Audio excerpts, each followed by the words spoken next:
Hello everybody, what's up? Welcome back. Sorry, I know I'm posting videos, sporadically, but at the moment, it's what I gotta do. But today's video, we're gonna talk about Here to Slay. I'm gonna break these down into a few parts.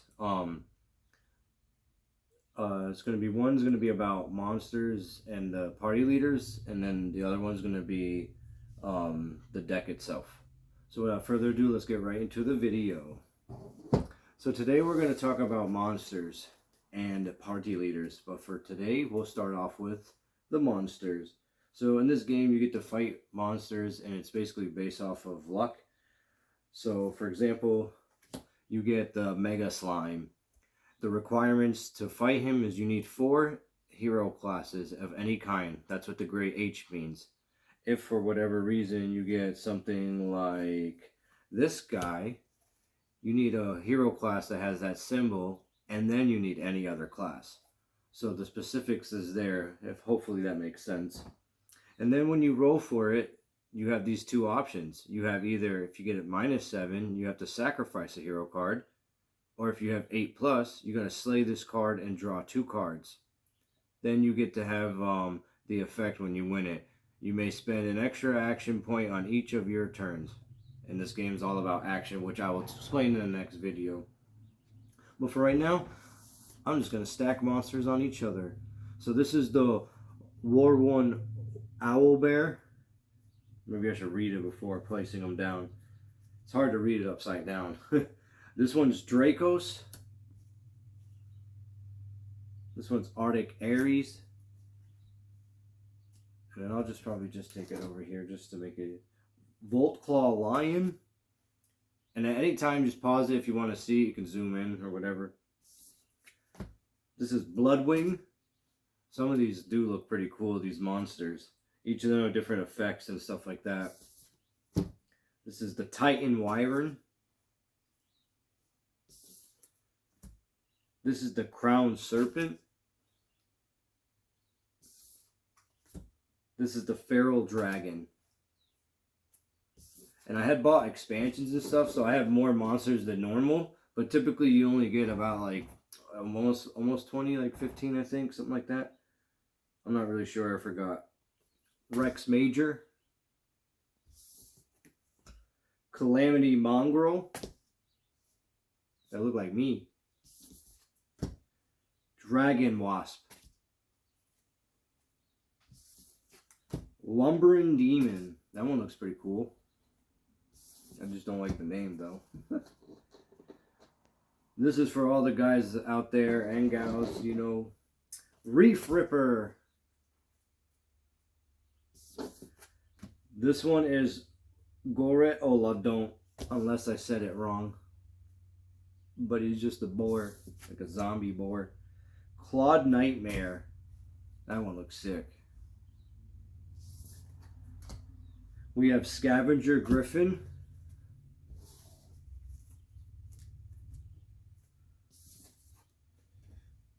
We have Sapphire Phoenix. And yes, I have all these sleeved up because they are a little flimsy and I want to make sure they can last for a long time, especially if my kids get into them. So I can hand it down to them. This is the Dark Dragon King. Wicked Sea Serpent. Hope everything is okay with you guys and the audio and stuff. I had pre-set everything up, so this mat is my guidance. Possessed Plush. Also using my microphone that I got from TikTok, so I'm trying to start, seeing how that goes. Reptilian Ripper. I guess that's his brother or something. Orthus. Maybe Orthus is 2 in Latin. Terratuga. This one is one of my favorite ones. They look so cool. Next few ones probably. Doombringer. That one looks sick as heck. Musopula Rex. Little plant monster. We're getting low, guys. We're getting low. We're getting there. Corrupted Sabertooth. Abyss Queen. Anurun Cauldron, Wandering Behemoth. And then for the last three, I'm going to just play them all three. So you have Mamaloth, Armala Mammoth, Ancient Mega Shark, and Venomous Gemini.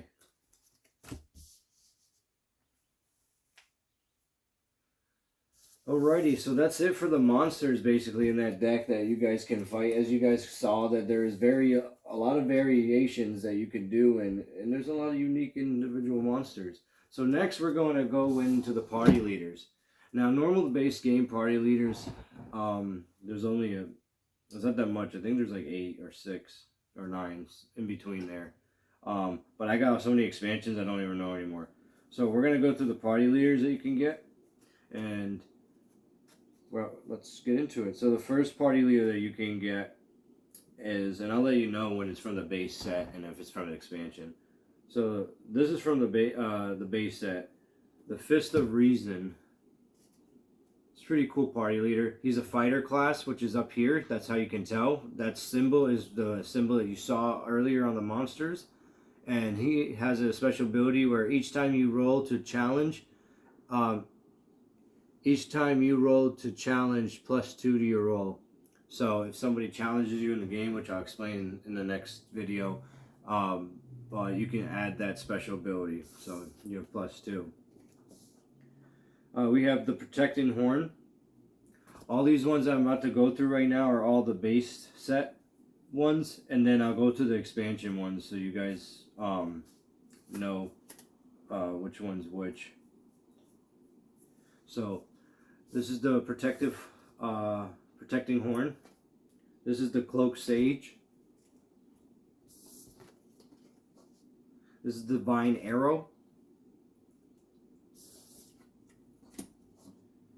This is the Shadow Claw.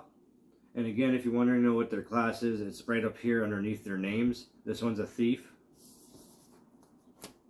This one's a Bard, which is the Charismatic Song. Okay, so that's it for the base set ones. Now these are the expansion party leaders that we're going to get into. So we're going to get the Noble Shaman, and we get the Piercing Howl. So this one's a Druid, and this one's a Warrior. So you get 2 new classes in this game with this base expansion set. The next 2 that we have that are an expansion as well is we have the Raging Manticore, which is, as you can see, is the playmat here. And I have pretty much 1 playmat for each party leader, except for a few, selected few, because they don't have them yet. And then the Gnawing Dread. So this is the Berserker class, and this is the Necromancer class. Both are pretty finite, if you ask me. Then for one of the special ones that you can get is the Sorcerer class, which is a dragon. This is one of my favorite classes right here, minus the fighter one, because I like the pandas. But every class, as you'll see in the next video, is, so stay tuned if you want to watch it. Every class has their own particular people, so, and they'll give you a quick glimpse. And each person has a different name and stuff. So you guys will see, just stay, it's interesting. But this was the Sorcerer class. Then I have a special class. So these are special cards that you can't really get unless you are at a convention or if you end up buying it online from somebody. So they're only exclusive. There's only like a few that's made out there. A couple, you know, like probably hundreds or something. But you get the Unstable Unicorn Party Leader, which is the maker of the game. It's an homage to them. As in, this basically doesn't have any class. It just copies a class during your turn, which is pretty sick.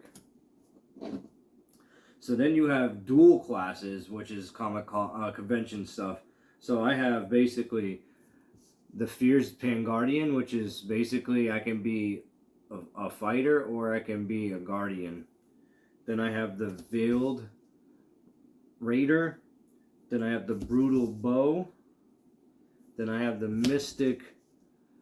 Mystical Maestro, the Rhythmic Archer. And then I have the Elusive Trickster. So these are like 6 classes that you can, are the only 6 that are dual wield. This one was pretty hard to get. This one was hard to get. and everything wasn't too bad, but they're getting pretty expensive. So, but that's it for my video. I hope you guys enjoyed it, and stay tuned for probably in a couple weeks. I'll have the other one out so you can see the continuation of it. But bye for now. Thank you.